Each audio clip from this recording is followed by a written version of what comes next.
Just go? Mhm. Okay, so the moment, the most important thing for you to remember Mhm. is the delineation of the three characters. Mhm. Finding the Normina, which you've got the physicality of Normina, which is, it's closest to you, it's closest to Erin, the physicality. It's got this ballsy, grounded, wonderful, it's all the elements that is Erin, or Sure. that are Erin rather, are in Norina proper.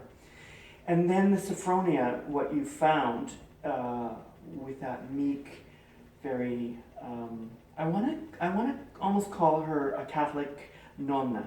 Mm-hmm. That, the one dressed in black, that's at everyone's Italian dinner table. Yep. That doesn't say anything, and every once in a while just, I think of her kind of as like Andrea Martin. Oh! If Andrea Martin were to, that's been my inspiration. Okay, you have read my mind, because, and I'm going to send you the link now that you say that. Okay. Are you a big SCTV fan? Oh, yeah. Okay, so I found online SCTV Days of the Week. Okay. On YouTube. Okay. And it's the full thing. All right. So if you go through it, you'll see Mojo at her best. The maid. Yeah. And that is the character. And that is part of the character. And for those of you who might not know, Andrea Martin is, I think, probably her most famous role that everyone would know is the Edith Frickley. And my the Big aunt Fat in Greek My Wedding. Big Fat Greek Wedding. Which, just as an aside, Nia Vardalos worked with my sister in Winnipeg. They're a big Greek Winnipeg family. Yeah, she was a friend of hers. That's awesome. Yeah. Yeah. And so very much that character. Anyway, getting back to you. Yes. So yes, that very much that. If you had a voice for Sophronia, what would it be?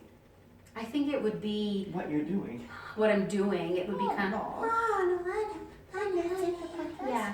Yeah. Yeah, that's exactly what you're giving it, right? Now, Sophronia, what are we going to call Sophronia's third phase? Sophronia... Ooh, that's a good one. We would say almost like Sophronia the Lesser and Sophonia she's the Grand Duchess. The Lady Sophronia.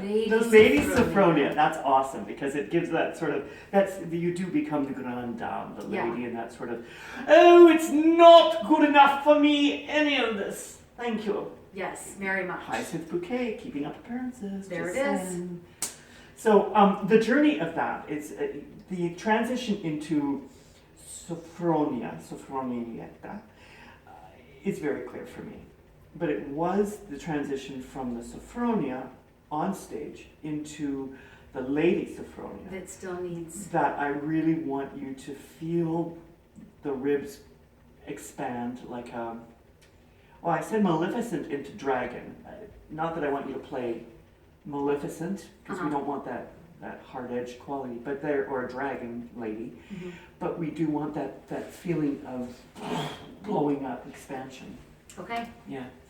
I think that will just bump that moment a bit, and it will take us into the next level of the storytelling and bring out the comedy of the character and the relationship between, and it'll give him something to play off of. That's important. And I think, and I really appreciate, and something we didn't talk about in this is the decision with this production not to play Sophronia as a shrew, but to let Sophronia really grow into something different, a different iteration. Something that's a bit more grand, and it's neat to try it that way. Yeah, exactly. It's, I think the last time I did it, we went more towards that. The first time I ever did it, she was that character. Mm-hmm. That she was much more, I said it in the 60s in Rome, mm-hmm. and she was much more like, that famous actor. That long, blonde, flowing hair, very off Catherine Deneuve-esque, mm-hmm. maybe. There is someone who was in the Fellini films, the actor in the Fellini films, who had that, and I actually liked it. And then this sort of evolved back to that shrew. It's waffled in between, but I really do think that this is the way to go. Keep the humor. It's nice, and the challenge is having this character who gets this lesson across and is hard with him, but not hard in a way where the audience can't ultimately empathize with her want to see her win in the end, and love her. And so I think this is a great way for us to accomplish soften that. Yeah, to soften that for the agenda to still happen, but where she doesn't do it by becoming unlovable. Exactly. And so often, it's funny, the seeds of everything are in us, no matter what.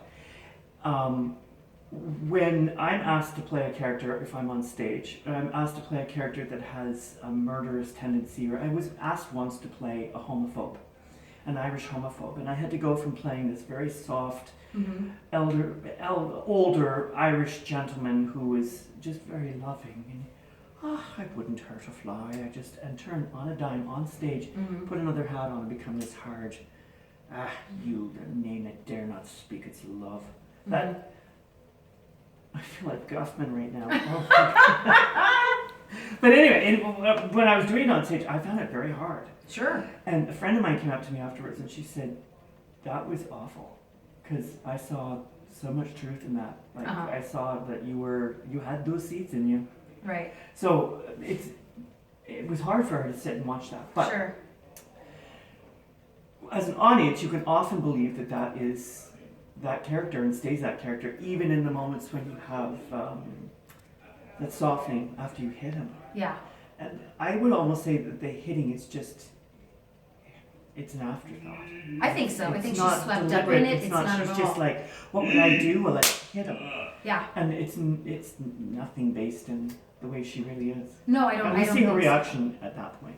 Yeah, couldn't agree more. I think it's an accident of it's a kind of crime of passion, if you will, and then as soon as it's over, she's horrified at her choice, and that, she tries at the very beginning to say, I wash my hands of all of this, I don't think I want to do it. And now, just for viewers who remember Erin from Lucia, if this were Lucia, what would happen after the slap? Oh, I think she would have to sing a high note and faint. She'd go crazy. She'd have a whole She'd have to have a whole, a big scene. Do you want to add one? Yeah, I could add one to this show.